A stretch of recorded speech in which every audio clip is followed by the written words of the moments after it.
আমাৰ এটিকলি দুটিপাত যাৰ জৰিয়তে অসমৰ চাহ শ্ৰমিকসকলক 200 বছৰীয়া সফলভাৱে উদ্যোগটি পৰিচালনা কৰাৰ বাবে আমি অভিনন্দন জনাম।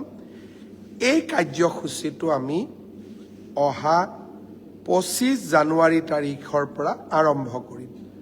ডুমডুমাত সিদিনাখন মই থাকিম, অনুষ্ঠানটো মই আনুষ্ঠানিকভাৱে উদ্বোধন কৰিম। তাৰ পিছত মোৰ সতীৰ্থসকলে প্ৰতিখন বাগানলৈ গৈ এই আঁচনিখনৰ চেকসমূহ বিতৰণ কৰিব। মুখ্যমন্ত্ৰীৰ আত্মনিৰ্ভৰ অসম আঁচনি, এই আঁচনিখন কেতিয়াৰ পৰা আৰম্ভ হ'ব? যাৰ জৰিয়তে ৭৫,০০০ যুৱকে 2 লাখ টকাকৈ আত্মসংস্থাপনৰ সুবিধা পাব আৰু প্ৰথম কিস্তিত 1 লাখ টকা লাভ কৰিব। এই আঁচনিখন আমি 6 ফেব্ৰুৱাৰী তাৰিখে গুৱাহাটীত আৰম্ভ কৰিম। তাৰ পৰা আমি প্ৰত্যেকটো অঞ্চললৈ গৈ, অঞ্চল মানে ডিব্ৰুগড় তিনিচুকীয়া মিলি এটা জেগা, শিৱসাগৰ চৰাইদেউ যোৰহাট মিলি এখন সভা, 6 ফেব্ৰুৱাৰীৰ পৰা এই পুঁজি আমি বিতৰণ আৰম্ভ কৰিম আৰু 15 ফেব্ৰুৱাৰী তাৰিখৰ ভিতৰত আমি সামৰণি মাৰিম।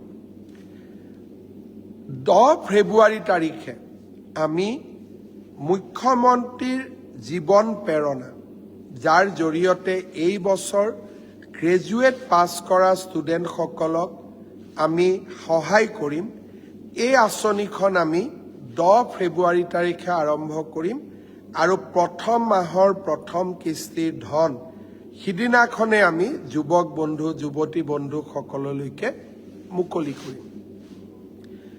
জীৱন অনুপ্ৰেৰণা, ৰিচাৰ্চ স্কলাৰসকলক যি আমি এককালীন অনুদান আগবঢ়াম, সেই এককালীন অনুদানো আমি 11 ফেব্ৰুৱাৰী তাৰিখে আমি আগবঢ়াম। আনহাতে আমাৰ আৰু এটা স্কিম আছে, ফাৰ্মাৰ প্ৰডিউচাৰ কোম্পানী FPC সকলকো আমি এটা উদগনিমূলক অনুদান আগবঢ়োৱাৰ বাবে ঘোষণা কৰিছিলোঁ। এই আঁচনিটো আমি 15 ফেব্ৰুৱাৰীৰ আগতে আমাৰ ফাৰ্মাৰ প্ৰডিউচাৰ কোম্পানী বা FPC সকলক আমি নিমন্ত্ৰণ কৰি এই আঁচনিটো আমি সম্পূৰ্ণ কৰিম। অৰ্থাৎ এটা এটাকৈ আমি আমাৰ যিমানবিলাক আমি আঁচনি ঘোষণা কৰিছিলোঁ, এই গোটেইবিলাক আঁচনি আমি অহা 15 ফেব্ৰুৱাৰীৰ ভিতৰত আমি সামৰণি মাৰিম। 20 ফেব্ৰুৱাৰী তাৰিখে অসমৰ অৰুণোদয় হিতাধিকাৰীসকললৈ আমি 8,000 টকা এককালীনভাৱে আগবঢ়াম।